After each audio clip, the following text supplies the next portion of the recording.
আলুর দাম নিয়ন্ত্রণে আনতে টাস্ক ফোর্সের সাথে বৈঠক সারলেন শিলিগুড়ির মেয়র।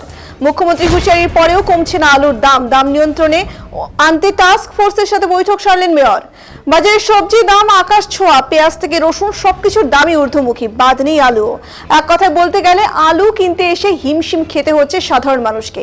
আজ থেকে কয়েকদিন আগেই যেই জ্যোতি আলু বাজারে 30 থেকে 35 টাকায় বিকোচ্ছিল, তা এখন একেবারেই 50 টাকায় বিক্রি হচ্ছে বিভিন্ন বাজারে বিভিন্ন দামে। শুধু তাই নয়, সবজির দামও রয়েছে অনেকটাই বেশি। এই নিয়ে ইতিমধ্যেই সবজির দাম কমাতে হস্তক্ষেপ করেছেন রাজ্যের মুখ্যমন্ত্রী মমতা বন্দ্যোপাধ্যায়, কিন্তু তার হুঁশিয়ারিতেও কমছে না আলুর দাম সহ সবজির দাম, যে কারণে এই বিষয়ে ইতিমধ্যেই সরব হয়েছে রাজ্যের বিরোধী দলগুলিও। এরই মাঝে শনিবার শিলিগুড়ি পৌর নিগমের প্রধান সভাকক্ষে এক বিশেষ বৈঠক করেন শিলিগুড়ির মেয়র গৌতম দেব।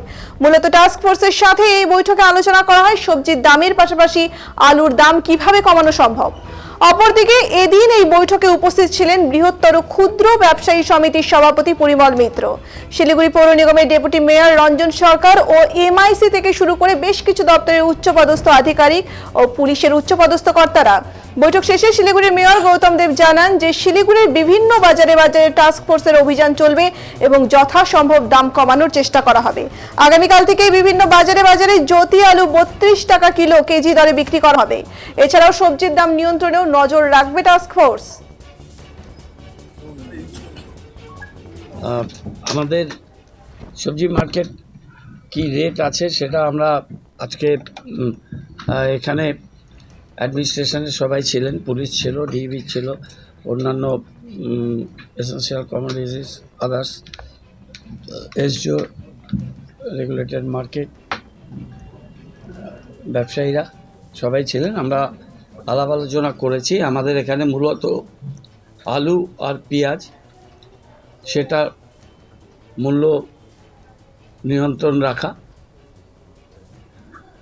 মাননীয় মুখ্যমন্ত্রী তিনি তো কলকাতাতে মিটিং করে দিক নির্দেশ করেছেন, সেইভাবে ব্যবস্থা, এবং এখানে যাতে সাধারণ মানুষের কাছে রিটেলে আলু এবং পেঁয়াজের দামটা যেভাবে বেড়েছিল তার থেকে কমেছে, কিন্তু আরও অনেক কমা উচিত, সেগুলো নিয়ে ডিটেল আলোচনা হয়েছে। এখানে এনফোর্সমেন্ট ডিপার্টমেন্টকেও বলা হয়েছে, তারাও নজরদারি করছেন, ব্যবসায়ীরাও সহমত হয়েছেন। আলু আর পেঁয়াজ যাতে একটা রিজনেবল রেট, এটা এখন এই সপ্তাহ, তারপরের সপ্তাহ এর থেকে রেট আরও কমবে, কেননা নতুন কাঁচামাল বাজারে আসছে। আলু পেঁয়াজের দাম নিয়ন্ত্রণে কী কী পদক্ষেপ নেওয়ার জন্য বললেন?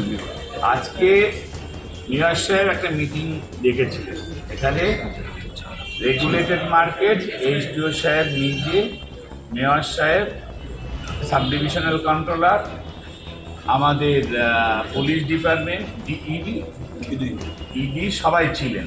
আমরাও রিটেলাররা ছিলাম, হোলসেলাররা ছিলাম। আলু পেঁয়াজের দাম কমার ব্যাপারে আলোচনা আমরা এর আগেও করেছি, আজকেও করলাম, যে আমরা হোলসেলাররা বারবারই আমরা রিটেলার অ্যাসোসিয়েশন থেকে কথাগুলো বলছি, কারণ আমরা বারবার দেখি রিটেলারের উপর থেকেই প্রেশারটা আসে। যেটা জানা হলো, জ্যোতি আলু আপাতত